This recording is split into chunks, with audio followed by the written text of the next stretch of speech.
Hi everyone, my name is Cynthia. Let's talk books. And right before we get to the books, I really want to point you to the sign that I have behind me. Hopefully it's within frame, but it says Black Lives Matter. I'm filming this and it's been a week and a half, almost 2 weeks of the George Floyd protests that have continued, and I have always supported Black Lives Matter and have continued to do so. I have donated to some organizations, and will link below some places where you all can donate as well. I would also urge you to watch some of the videos that have recently been posted by Black booktubers talking about their experience being Black in booktube and in the wider world. I think it's really important to listen to those voices always, but especially if you're not following a lot of Black booktubers, there's no excuse right now. There's tons of lists out there with some fantastic people to follow.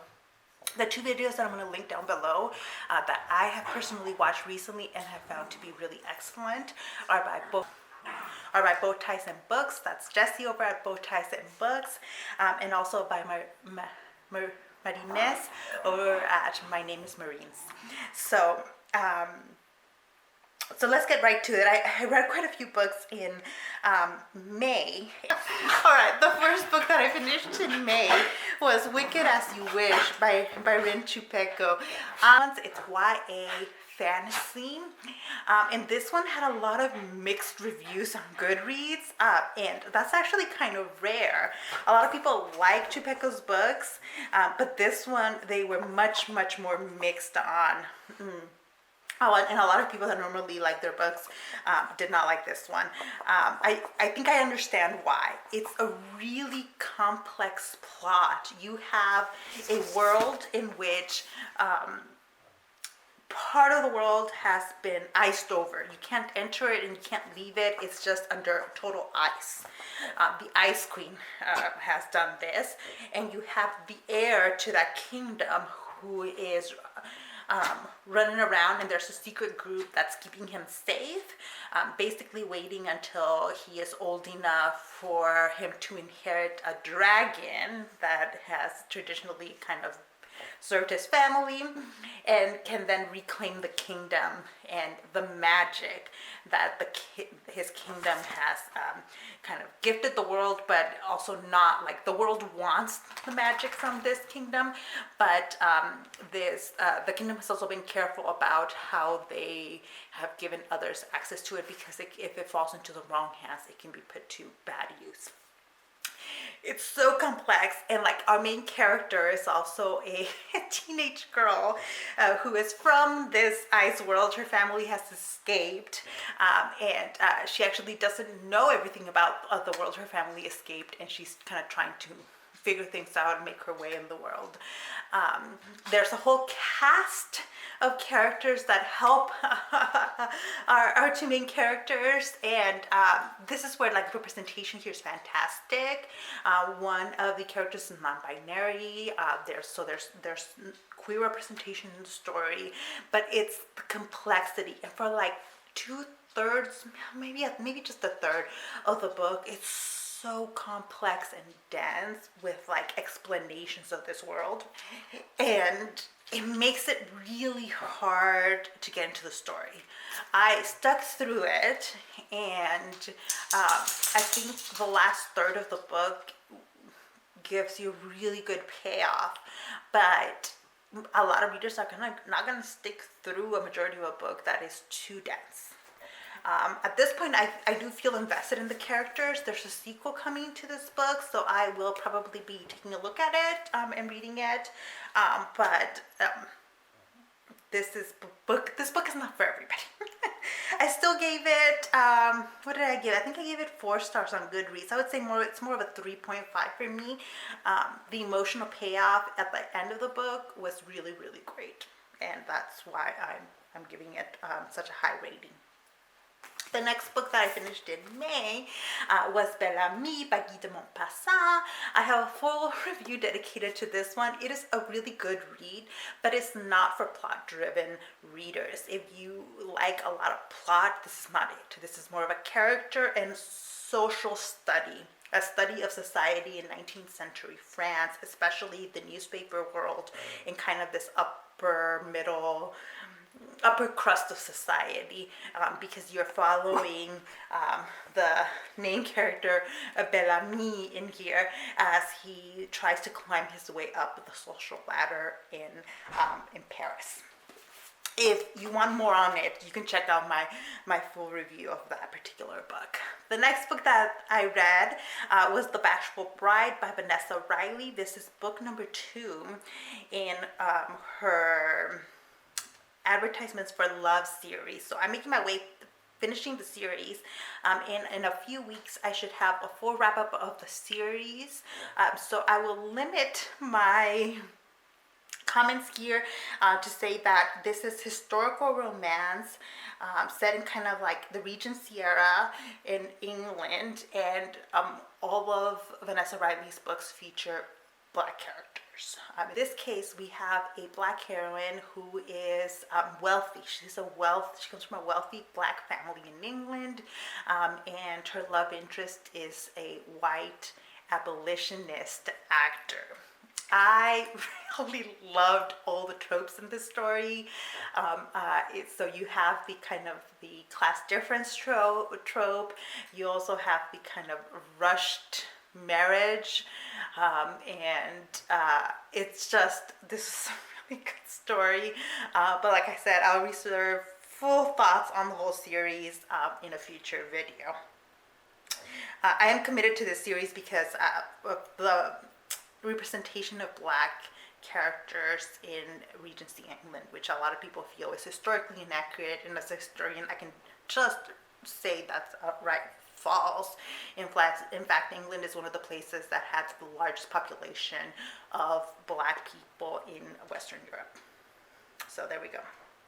The next book that I finished in May was Guilty Pleasures by Laurell K. Hamilton. I read this book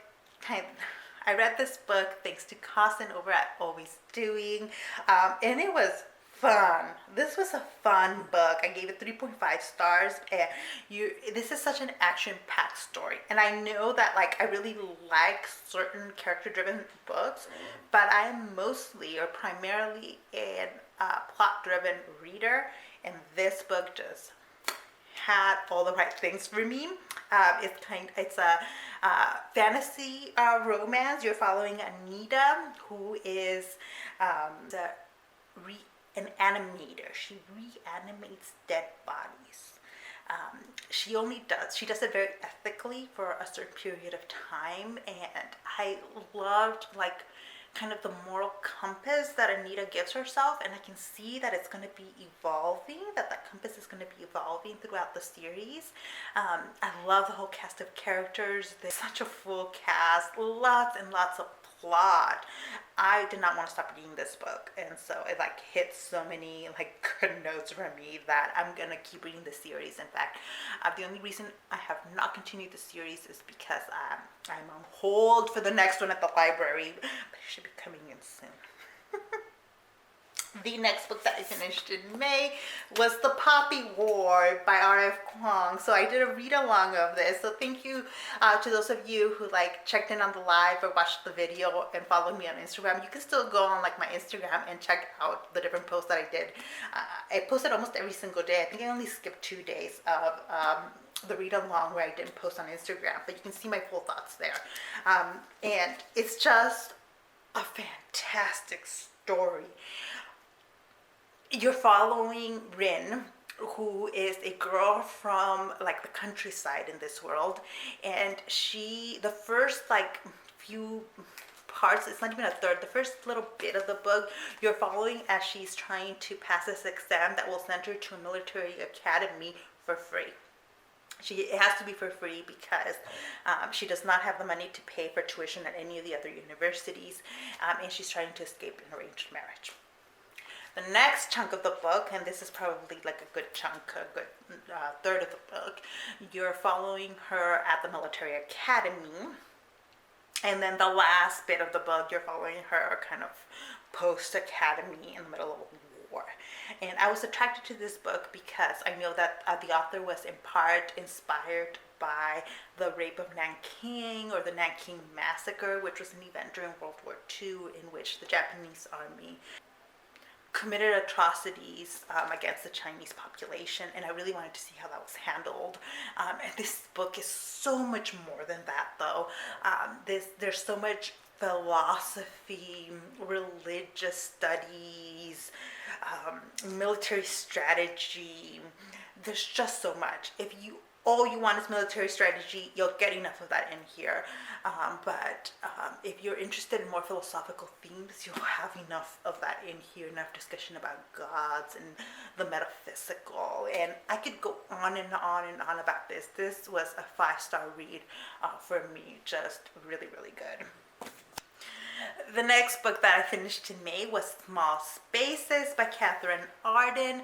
This is a middle grade kind of horror book, and it was scary. Like, I was seeing some of the reviews of this book. So a few people talked about Small Spaces. I think it was Priscilla at Bookie Charm, and also Shannon at That So Poe. I think both of them talked about this book. And like, the hype was real with this one. It's scary, and it's still like an appropriate middle grade book. It's just you're following this young kid as she gets the sense that there's something off at this farm where her class takes a field trip to. And she keeps getting these warnings, and she actually heeds the warnings, and it's great. I loved it. What rating did I give it? I give it 4.5. It's super cute, and this is one of those books that exemplifies why I've been so into middle grade lately. Like, there's just a lot of really important themes done for this younger audience, and it's like this fantastic. This is the kind of book I would have devoured as a young kid, and I'm devouring as an adult. Then I needed something lighter. And I picked up Donne de Rosa Santos by Nina Moreno. I have had this book on my shelf since it came out, and look at the naked book. It's gorgeous. But Donne de Rosa Santos is kind of a light book where you're following this teenager. It is YA, as she's about to graduate from high school and go off to college. She's Cuban American, and her mom and her grandmother don't talk that much about Cuba, and so Rosa Santos wants to connect to her Cuban heritage. But how do you connect to your Cuban heritage when your family fled repression in Cuba? And and a lot of it is about that contradiction. I felt like I totally felt for her. At the same time, there's a curse that she supposedly has, where women in her family fall in love with men that they end up losing to the ocean, men that die at sea.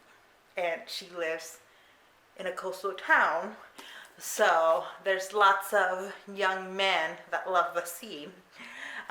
It's thinking adorable. I just really loved it. I think I gave it a 4.5 rating as well. It was the appropriate book at the right time, and just really, really, really good. Highly recommend Donne de Rosa Santos. The next book that I read in May was The Stars We Steal by Alexa Donne.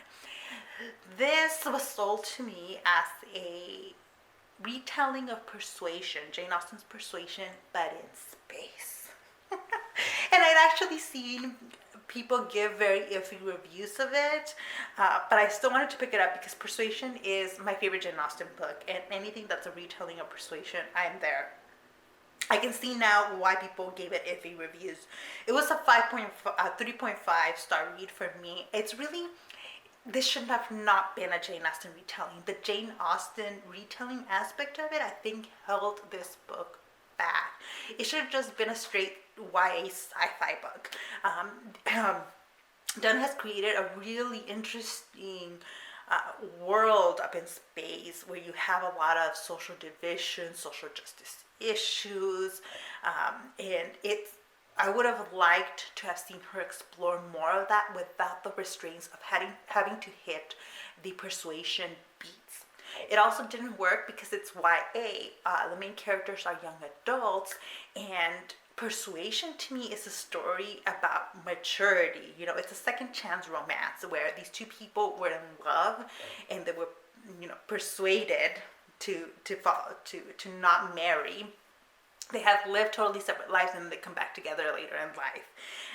That does not work when you're a teenager. To me, that doesn't work. Like, it's not believable to me that in the last 2-3 years you've grown sufficiently enough that now things are going to be different. And that so the book had a hard sell for me there. I kind of ignored that part because I liked sci-fi elements enough.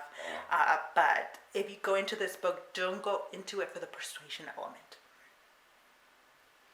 The persuasion element actually holds this book back, so I'm like, don't go in it for that.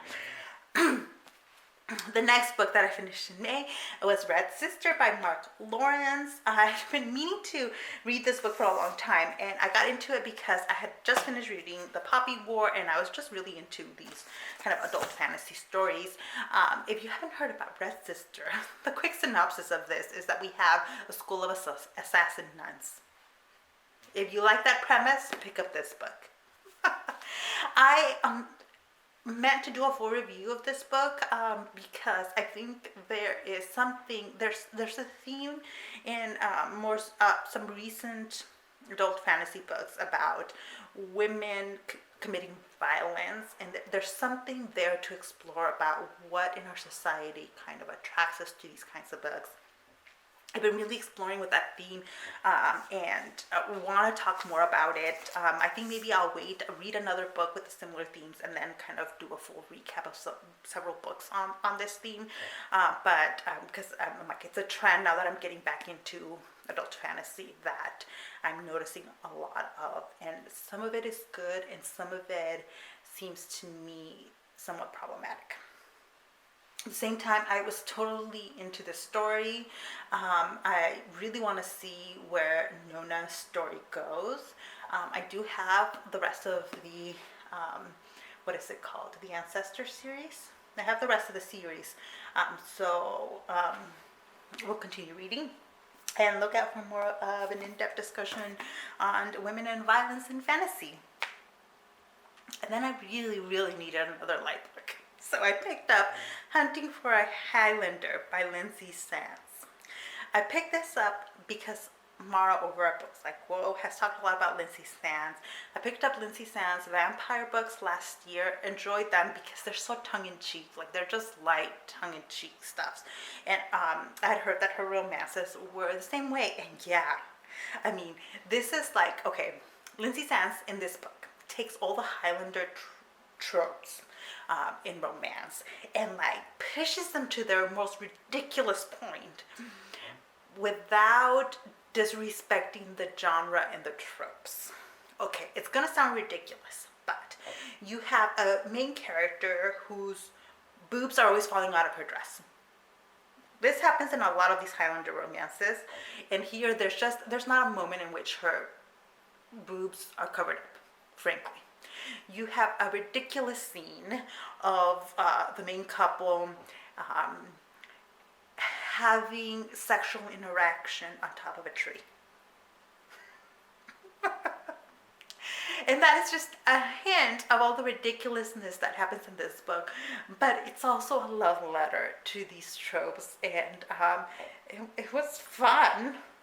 What did I give it? 3 stars out of 5, because I'm like, for the right audience, it will be good. If you want to see a romance novel not take itself seriously, this is it. But I think you also have to be a romance reader in order to get into this book, because there's a lot of sex, and also you don't want to take it as criticism of romance. And I think that somebody that just picks this up without knowing that there's kind of a lot of satire and humor in it can walk away having just the total wrong impression of romance. Then I got a little serious after reading that one, and I picked up Prime Meridian by Silvia Moreno-Garcia. I didn't realize that this was a novella. It's a really short story, but it is fantastic. This was a 5-star read for me. You're following Amelia, who dreams about going to Mars, but she's stuck on Earth because she doesn't have enough money to go to Mars. She is a poor girl in Mexico City. And like all of Silvia Moreno-Garcia's story, you're following a female character through a journey. And in the story, I should say, we're never in Mars. The story takes place all entirely in Mexico City, and you're following Amelia and her disenchantment with the financial barrier of not being able to go to Mars, and what her social position means to her, and how it represents this roadblock every step of the way as she's trying to achieve her dreams and is unwilling to compromise for those dreams. Brilliant. And actually, if you haven't read any Silvia Moreno-Garcia, this is a great book to pick up because she uses a lot of the similar themes as she uses in other books. But this, because it's a novella, it gives you a taste of the way Silvia Moreno-Garcia writes. And if you like the story, then you're going to like some of her full-length novels. And if you don't, then, then she's not the writer for you. And then, we're getting there, guys. And then I read Dread Nation by Justina, Ireland. I've been meaning to read this book for so long. It's of the Civil War and the antebellum period. So, in this world, in the middle of the Civil War, zombies emerged, and the Union and the Confederacy basically had to stop fighting each other in order to fight the zombies. That did not eliminate the issue of what to do with the former enslaved people. Like, slaves did get their freedom, but what do you do with all these people? And that still followed a similar pattern as the U.S. did in history. So it follows kind of the same theme of what actually happened, but brings in the fantasy element of the zombies. And so you have these teenage girls who are training to be zombie killers, and they're very, very good at it.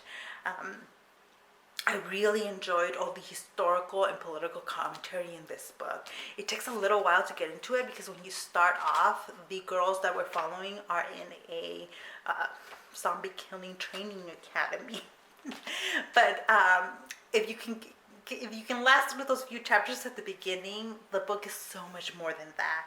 Just the kind of analysis of the antebellum period is fantastic. The commentary on racism in the United States is fantastic. It's basically an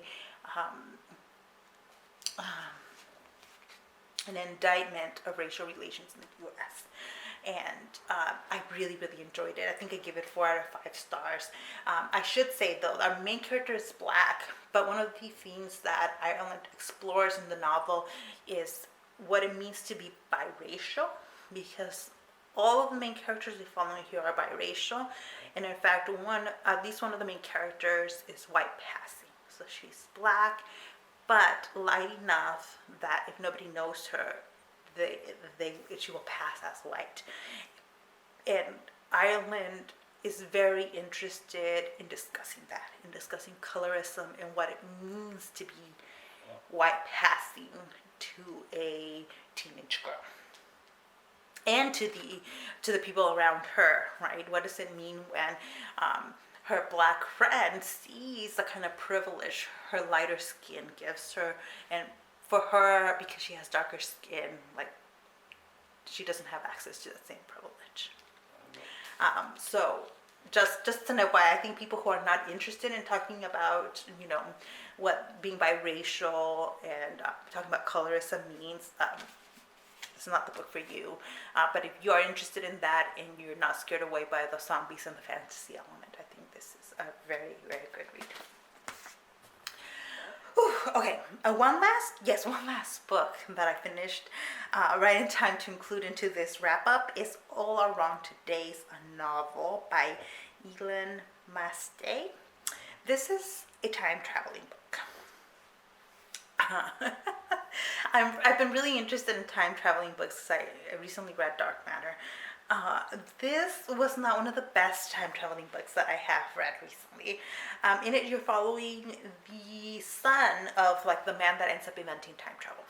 And a lot of it, like if you're interested in the technical aspects of time travel, there's like large chunks of this book that like delve into that. Those parts were fun, but then the character and plot of the story were so freaking annoying because of the main character. He's an entitled, privileged little brat, and being in his head for so long was darn annoying.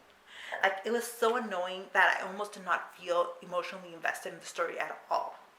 The book didn't get me until the very end. Finally, I felt some emotional investment, and like the character wasn't a total asshole at the very end. So, would I recommend this book? No. I'm giving it 2.5 stars because it's one of those things where I really don't think the book accomplishes everything it set out to do. It accomplishes some of it, but not everything. And I think that for people interested in the theme of time travel and alternate universes and all that kind of thing, that there are better books on that topic.